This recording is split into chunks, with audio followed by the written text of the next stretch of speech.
Bangladesh border guard বিজিবির এত সাহস! দেখেন এই ভিডিওটা। আজ বাংলাদেশের দিনাজপুরে দুজন বাংলাদেশি কৃষককে ভারতীয় বিএসএফ ধরে নিয়ে যায়।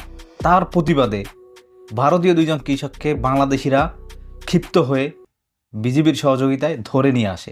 তাদের দুইজনকে আমাদের বাঙালি ধরে নিয়ে আসছে। এখন বর্তমানে তারা বিজিবির কাছে জমা আছে, আর দুইজন বাঙালি বিএসএফ এর কাছে ধরা আছে। বিএসএফই মনে হচ্ছে আমাদের প্রতিপক্ষ মনে হচ্ছে হাঁটিয়ে উড়াই দিবে, এরকম অবস্থা।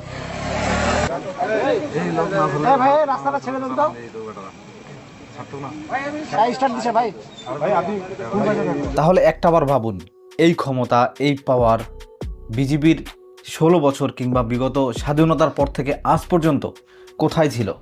কে এই পাওয়ার কক্ষিগত করে বাংলাদেশ বর্ডার গার্ড বিজিবিকে সীমান্তে বিড়াল বানিয়ে রেখেছিল? আমরা বীরের জাতি, তুমি একটা মারবা, আমরা দুইটা মারব। এরপর থেকে কোনো ছাড় নয়। কেউ যদি আমাদের একটা ইট মারে, আমরা তাদের পাট কেটে ছুঁড়ে মারব। এটাই হচ্ছে একমাত্র বীর পুরুষ, সাহসী পুরুষদের বৈশিষ্ট্য। সো আসুন, আমরা দেশকে ভালোবাসি, দেশের মানুষকে ভালোবাসি, দেশকে একটা বিশ্বের বুকে মাথা উঁচু করার মতো জায়গায় নিয়ে যাই এবং দেশের মানুষের ভাগ্যের পরিবর্তনে কাজ করি। আমরা আমাদের দেশের, আমাদের প্রশাসনের, আমাদের দেশের সর্বক্ষেত্রে সক্ষমতা বাড়াতে হবে। সর্বক্ষেত্রে আমাদের আধুনিকতা নিয়ে আসতে হবে। সামরিক সরঞ্জাম, প্রশাসন এবং বিভিন্ন ক্ষেত্রে যেন বিশ্বের অন্য কোনো শক্তিধর দেশগুলো কিংবা পরাশক্তি দেশগুলো আমাদের বাংলাদেশিদের দিকে তাকিয়ে কোনো প্রকার কুনজরে তাকাতে না পারে।